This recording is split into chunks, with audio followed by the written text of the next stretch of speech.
Dustin, this question is for you. Most people would agree that there is a link between criminal activity and the number of officers in a department. Please tell us your view on the link and how crime and staffing intersect. First, I wanted to thank you all for coming out tonight after a hard day's work. As far as the link between crime and the staffing with police, I wouldn't say that necessarily they go hand in hand. Is there going to be crime with people, with the population we have? Yes. Does APD help remedy that? Absolutely.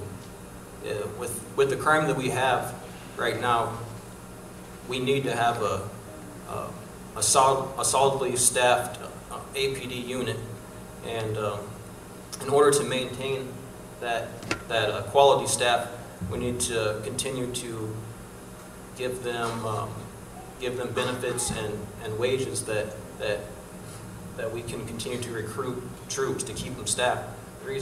One of the reasons we have a low, we're a little bit low is because our quality is taking a dump. Thank you. Dustin, Anchorage has a community police relations task force. Do you think this task force is working, and is it important? If you don't think it's working, why and what would you do to fix it? The methodology that's being used by the Anchorage Police Department with community policing is effective. There's always room for improvement in everything. And as mayor, I'd encourage the APD to work alongside, hand in hand, with all of y'all to boost the morale of the city. To know that police officer in your area by name, greet them in the grocery store.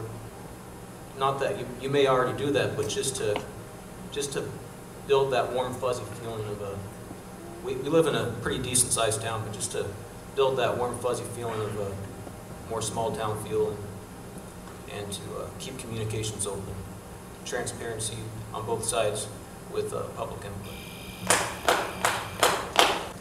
In order to engage the community in positive and proactive ways, studies show that police officers need to have anywhere from 35 to 50% discretionary time. This time allows them to develop relationships with the citizens they serve. As a result of the current staffing crisis at the Anchorage Police Department, officers have not been able to have that needed discretionary time. As mayor, how would you propose to increase staffing and therefore the officers' discretionary time?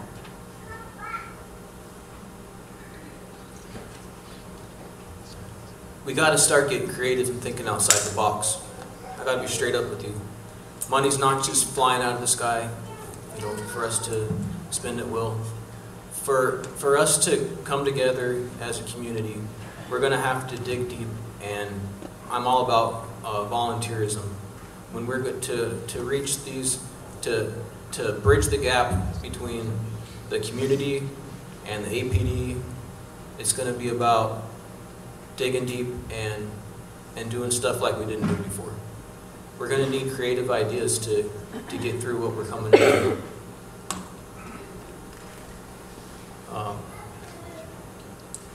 Yeah, there's definitely something really cool going on in the days that we're living in, and it's not just me that's feeling it.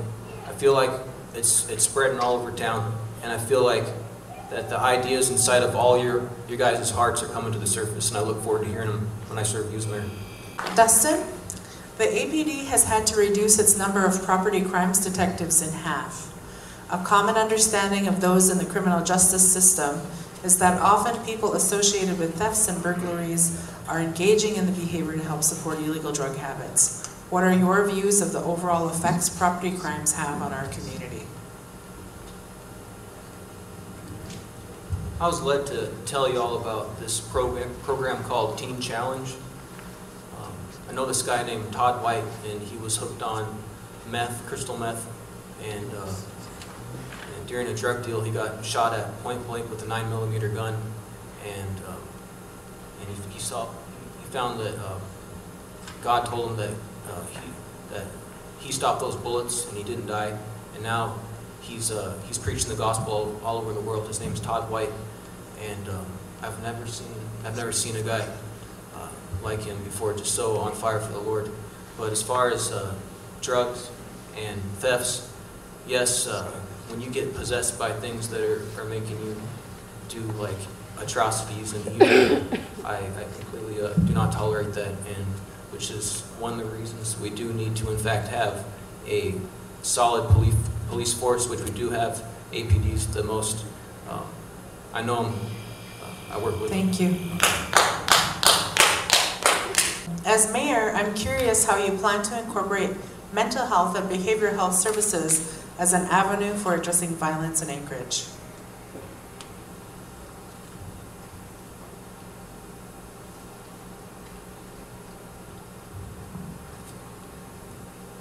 I'm not going to shy back about what I'm about. I believe in Jesus Christ. I believe the entire Gospels. Every event that happened. I believe that we have authority over any kind of demonic spirit. And if I came across somebody who was possessed by a demon, I'd cast it out in the name of Jesus Christ. And I just continue to carry on what he told us to do in the Great Commission, to go out and preach the gospel to every creature. To him that believes will be saved, and to him that does not will be condemned.